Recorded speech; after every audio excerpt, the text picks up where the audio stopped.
Oklahoma Corporation Commission. Now, when you get into processing, if you have a discharge from a slaughterhouse, we regulate that. If you have a discharge from a refinery, we regulate that. But when you're talking about the production of it, those responsibilities are vested in those two agencies. So how do we do that? Well, we issue permits for two people called, it's the NPDES permit,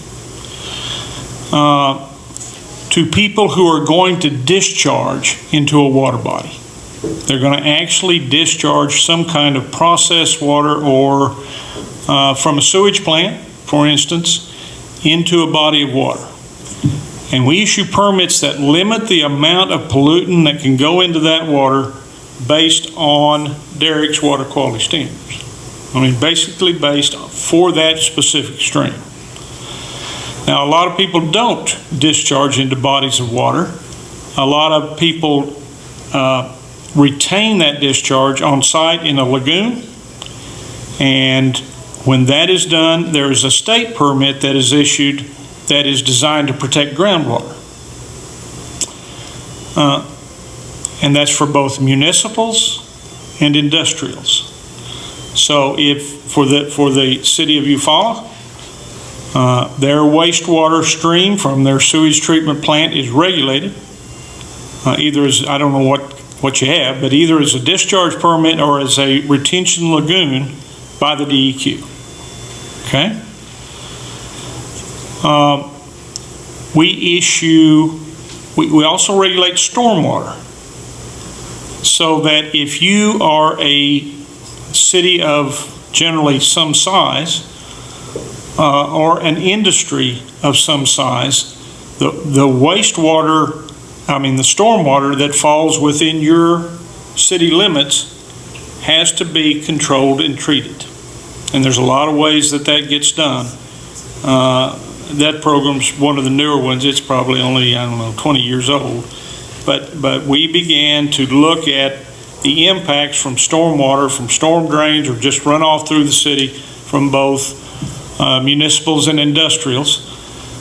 For industrials, typically for stormwater, they retain that stuff on site in a lagoon, or they can send it to their discharge. But we, not only do we regulate process discharges, we regulate stormwater.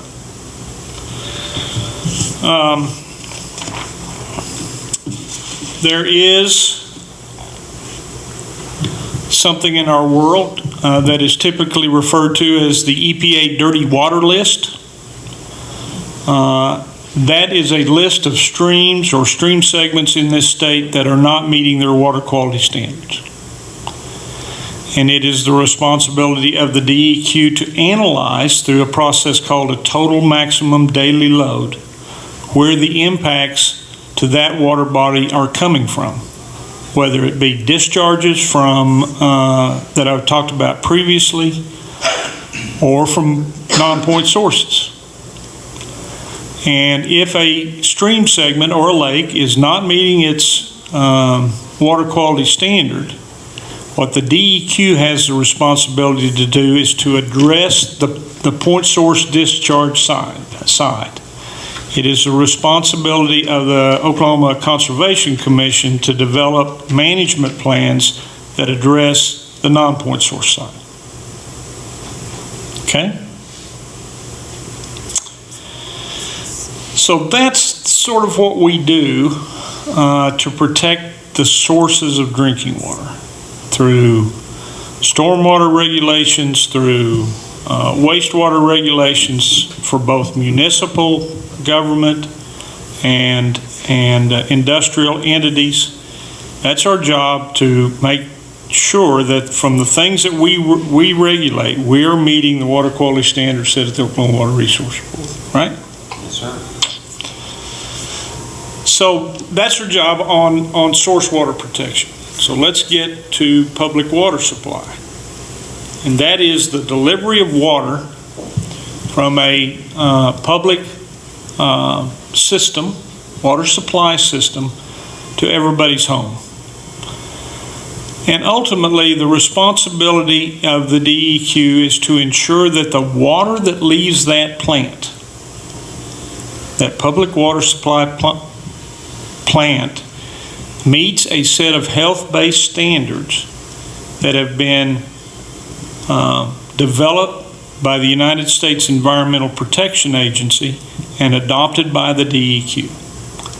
And those standards are called maximum contaminant levels. There are maximum contaminant levels for all kinds of things, And it is our responsibility that if the water that leaves that plant is not meeting that maximum contaminant level, it's our job to work with the system to see that it does. Generally through enforcement orders. Generally through enforcement orders called consent orders. So I know there's going to probably be some questions about notification from public water supplies later on, so I'll just move on and let us get back to that. But that's something that we do in response to our ability to operate the federal program for drinking water, and that's really what we do. We are delegated that program by EPA so that you get to deal with me rather than the folks in Dallas at the Environmental Protection Agency. You can, if you're an operator, you can determine in your own mind which is best, but that's what we're doing.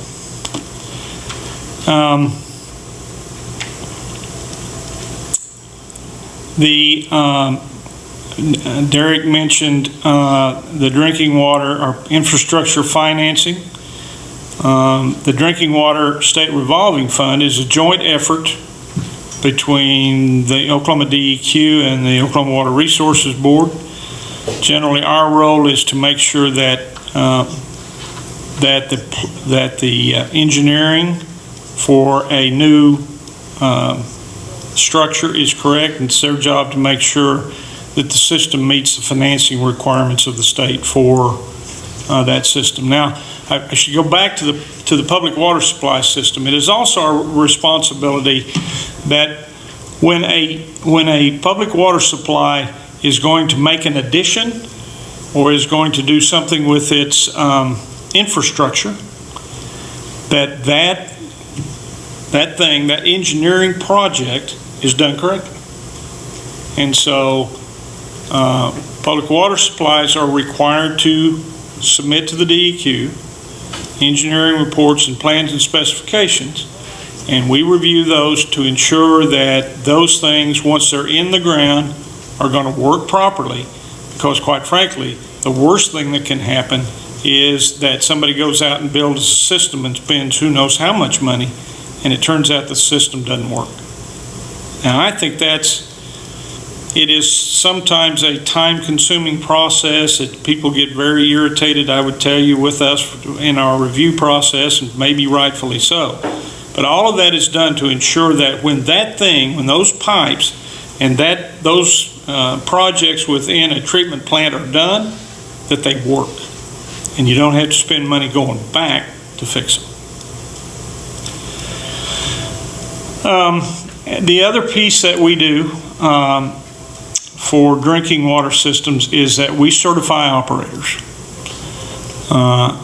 And we have 11,000 licenses held by over 7,500 individuals that operate both wastewater and drinking water facilities. So and there are a series of certifications depending upon the sophistication of the facility that run A for the most sophisticated and D for the least. And you have to go through training, you have to pass tests, you have to show the DEQ that you are capable of operating that system depending upon its sophistication. And when you've done that, then you are under the law can operate those systems to ensure that as you operating them, the water is as safe as it can be as it leaves that plant. That's part of our responsibility. That's quick. thumbnail. We can get into more specifics as we go along, but I hope that gives you kind of a thumbnail sketch of what we do at the DEQ. Good, thank you, Steve. Before these next two panel members talk, I want to let you know that these two people and their helpers back here are the ones that are on the ground. That's where the rubber meets the road with these guys getting water to your hydrant. Okay, the quality of water to your hydrant. And just a couple of things that you might be interested in the Lake Eufaula has 35 separate water supply users, storage agreements with the Corps of Engineers, 35. In 2012, Eufaula Lake water supply users consumed 2.8 billion gallons of water. A lot of water. Very important to us and these 35 different storage agreements. I'll let that go right now. So the next speaker is Robert with the City of Eufaula. Hi, it's good to see the public turnout. I always encourage, and I work with a lot of communities across Southeast Oklahoma, and the more public involvement there is, the more educated the public is, the more everyone is involved, and it's a great process. So I appreciate everyone coming out tonight. Kind of want to touch base and kind of touch a little bit on them, and then as you meet, you know, us, and he works for the Crowder Water District.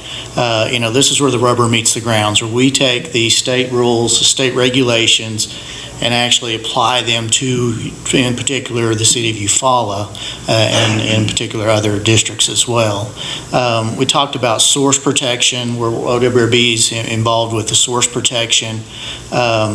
I can tell you the City of Eufaula is just now completing a several multi-million-dollar upgrade to their wastewater treatment plant to improve their discharge quality of their wastewater plant to help meet the NPDES permit. So it all comes back to drinking water, but you've got to protect the source water, and the city is also heavily involved with that as well. The City of Eufaula currently has 511 acre-feet of water rights out of Lake Eufaula, which is about 166 million gallons a year. In 2010, they secured the water storage rights from the Corps of Engineers. Eufaula and Eufaula Lake is a little bit different than a lot of other communities around, where you've got basically have to pay for the construction of the dam with interest and pay your pro rata share. So in 2010, about a little over $100,000 was spent by the City of Eufaula to secure their current water storage to match what their water rights were. The City of Eufaula at that time was also very proactive about looking to their future, and they looked at 50 years out what their projected water use is, and they secured in 2010 they secured another 709 acre-feet of of water rights, for a total of 400 million gallons a year that they can use. And then in 2012, they secured with the Corps of Engineers another $150,000 cost to secure those storage rights. So the City of Eufaula, as far as water quality or water quantity is concerned, from their water rights and water storage, is in excellent shape for through the year 2060. From that, you've got the water quality protection, water source protection, you've got the water. Now what do we do with it? This is where the city has been treating water ever since the lake was built. Originally, their water source was on wells out in where the lake is now. When the lake was built, they had to abandon all that, and they built their own treatment plant. Through the years, they've made several upgrades. Specifically bigger upgrades. It started in 2006, and one of the things I can say about the water quality of what the plant is producing today is probably the best water quality the plant has ever produced. Now, I say that, and you still get those quarterly mailings where it says you're out of compliance. And I'll kind of go into detail and explain a little bit about what that is. But also, the rules have gotten stricter and stricter and stricter. When the lake was first built, the rules really weren't that strict. So meeting water quality didn't really mean much. So the plant really wasn't probably putting out very good water, but it met state standards. Well, as the EPA has dictated and handed down the TMDLs and other maximum contaminant limits of various things, water quality and water treatment has become ever tougher. These operators can attest it is a daily, they've got to stay on top of it. It is not something you can turn your head on and look the other way and all of a sudden your water quality is out of control. The city of Eufaula has, like I said, in 2006, they started doing major upgrades at their water plant, specifically to increase their capacity. Since then, they've been making small modifications to ever improve the efficiency of their water treatment. One of the disinfection byproducts is what you always see in your letters that you get. And disinfection byproducts are a byproduct of chlorine reacting with a disinfectant such as chlorine. So your organics in the water reacting with chlorine. Chlorine in your water is a very good thing to have. So taking care of killing all organics, or organisms, and keeping everybody safe and from getting sick is priority number one. Now we're dealing with those byproducts of what those come by. The city of Eufaula, the limit for total trihalomethanes is 80 parts per billion is what the limits are. When this first started and the rule came out, they were coming out with like 200, 300, 3 and 4 times what the limit is. Ever so steadily, they've been improving, and as we speak right now, they're at about 85. So they are so close to compliance, about within 6% of being in compliance. Right now, the city of Eufaula, we have some plans that, as Steve said what the DEQ does. About 2 weeks ago, we submitted plans to the DEQ to make some other upgrades at the water treatment plant. They're under review. Their engineers will look at it to make sure what we've said, they'll agree with it, and then once the permit's issued, we feel real confident the city of Eufaula will be in compliance with the disinfection byproducts rule probably by the end of the year, which is the first time that it's ever been there. It's been a long process. There's not one magic bullet to make it fix. Disinfection byproducts is one of those things that it's not you just fix this and it goes away.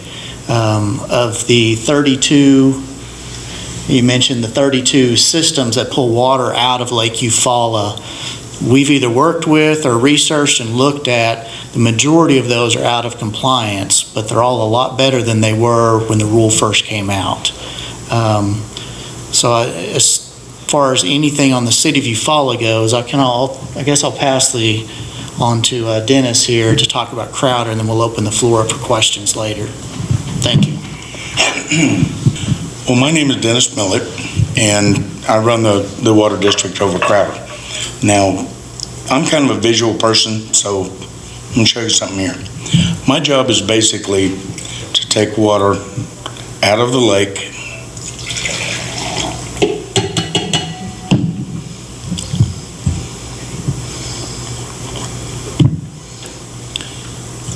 and bring it to your house. Now,